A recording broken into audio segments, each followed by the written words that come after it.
Retour de l'info locale et régionale avec Christine Cupit. Bonjour Christine. Bonjour Lionel, bonjour à toutes et à tous. Le dérèglement climatique, une urgence que de nombreux Martiniquais prennent au sérieux.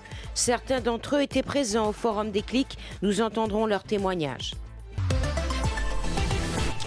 Trouver des solutions pour faire face au dérèglement climatique et aux problèmes environnementaux, c'est l'objectif du Forum Déclic qui s'est tenu hier à l'écolieu de Tivoli à Fort-de-France. Parmi les visiteurs présents, certains ont déjà commencé à changer leurs habitudes afin d'atténuer les effets du dérèglement climatique. Réaction recueillie par Denis Adnelouvé. Comme je suis enseignante, j'ai déjà fait venir des groupes d'élèves. En fait, je suis déjà engagée. Qu'est-ce que vous avez changé? Il y a des choses que j'ai déjà commencé à mettre en place. Et puis, pendant les vacances, je veux profiter à continuer à me documenter. Et surtout, pour moi, le principal, c'est de préparer la terre.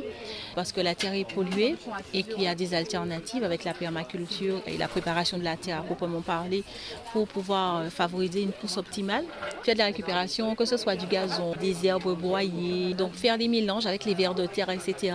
et préparer des couches de lasagne pour pouvoir planter. On apprend pas mal de choses. Il y a le premier atelier à l'entrée sur les phénomènes météo de ces temps-ci qui nous sensibilise un peu sur le réchauffement climatique. Un exemple sur lequel vous avez mis le doigt que vous pourriez essayer de mettre en pratique? Le vélo, c'est pas mal. Sortir de la voiture, surtout pour les petites distances. Ça permet de faire du sport et en même temps d'économiser des sous. Bon geste pour la planète. Mon mindset est en train de changer depuis 2 ans.